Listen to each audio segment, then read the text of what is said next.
Politician sort it out. রাজনীতিবিদরা রাজনৈতিক দল ডিসাইড করবে কি হবে কি হবে না। আপনি কর্মচারীর মতো থাকেন। অতএব এবং তার বক্তব্যগুলো দেখেন, সেনাপ্রধানের বক্তব্য, চুপ্পুর বক্তব্য, ভারতের ফরেন মিনিস্ট্রির বক্তব্য, ভারতের সেনাপ্রধানের বক্তব্য একে শব্দে শব্দে মিলিত হয়ে যাচ্ছে। ইনক্লুসিভ পলিটিক্সের কথা 2014-তে মনে ছিল না, 2018-তে মনে ছিল না, যখন এই আর্ম ফোর্সেসের অফিসাররা পুলিশরা মিলে রাতের ভোট করে দিয়েছে তখন বাংলাদেশে ইনক্লুসিভ পলিটিক্সের কথা মনে ছিল না, 2024-এ মনে ছিল না যে ইনক্লুসিভ পলিটিক্সের কথা। এখন কেন আওয়ামী লীগকে পুনর্বাসন করতে গিয়া আমাদেরকে ইনক্লুসিভ পলিটিক্স শেখাচ্ছেন? ভারত বলছে বাংলাদেশে নাকি নির্বাচিত সরকার না আসলে, ইনক্লুসিভ নির্বাচন না হইলে শান্তি শৃঙ্খলা ফিরে আসবে না। এতদিন বুঝেন নাই? 16 বছর ধরে এগুলো মনে ছিল না তখন যে ফ্যাসিবাদ কায়েম করেছেন আপনার? অতএব ইনক্লুসিভ পলিটিক্স কি জিনিস এটা আমরা জানি, আমরা বুঝি বলি আপনাদেরকে বলছি, get out of politics, this is not your business. দয়া করে রাষ্ট্রটাকে রাষ্ট্র হইতে দেন, এই রিপাবলিকটাকে রিপাবলিক হইতে দেন। 1400 শহীদের রক্তে গড়া দেশকে যারা পুনর্বাসন করেছে তারা কিন্তু সবাই নিজে অভিশাপের শিকার হয়েছে। দেখেন আওয়ামী লীগকে কারা কারা পুনর্বাসন করছে। বিএনপি প্রথম পুনর্বাসন করেছে 79-তে তার নির্বাচনে।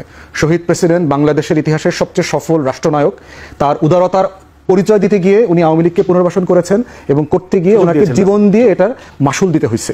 এরশাদ তখন চিফ, হাসিনা ফেরত আসলো, দিল্লির সাথে লিয়াজো করে উনি 32 নম্বরের চাবিটা পর্যন্ত ফিরাই দিলেন যে আপনার বাড়ি আপনার বাবার সম্পত্তি। আর 2 সপ্তাহের ভিতরে সেই শহীদ প্রেসিডেন্টকে জীবন দিতে হয়েছে। নির্বাচনের মাধ্যমে আওয়ামী লীগকে লেজিটিমেসি দিয়ে দিলেন। একটা নিষিদ্ধ দল 75-এ 4th সংশোধনের মাধ্যমে কিন্তু শেখ মুজিবই আওয়ামী লীগকে নিষিদ্ধ করে দিয়ে গেছে। অতএব শেখ জিয়াউর রহমান হচ্ছে আওয়ামী লীগের দ্বিতীয় প্রতিষ্ঠাতা। দেখেন দ্বিতীয়বার পুনর্বাসন করেছে কে? এরশাদ করেছে। সে তাকে সংসদে নিয়ে আসছে, রাজনৈতিকভাবে পুনর্বাসিত হলো, সংসদে সে বিরোধী দল আকারে আসলো 86 সালে। সেই জাতীয় পার্টির অবস্থা কি হয়েছে? পিজা আর কেকের টুকরার মতো 6-7 টুকরা হয়েছে, খুঁজে পাওয়া যায় না এখন এই টুকরাগুলো কোথায়। রাজনীতি নাই হয়ে গেছে বাংলাদেশে তার। তৃতীয়বার আওয়ামী লীগকে পুনর্বাসন করেছে জামাত 94, 95, 96-তে একসাথে আন্দোলন করে বিএনপির বিরুদ্ধে 173 দিনের হরতাল, জ্বালাও পোড়াও হেন কিছু নাই তা করে নাই। সেই জামাতকে আওয়ামী লীগ কি করছে? নাস্তানাবুদ করে দিয়েছে গত 16 বছরে। হাজার হাজার নেতা কর্মীকে গুম, খুন, হত্যা, নিপীড়ন, মিথ্যা মামলা হেন কিছু নাই যা জামাত শিবিরের উপর করে নাই।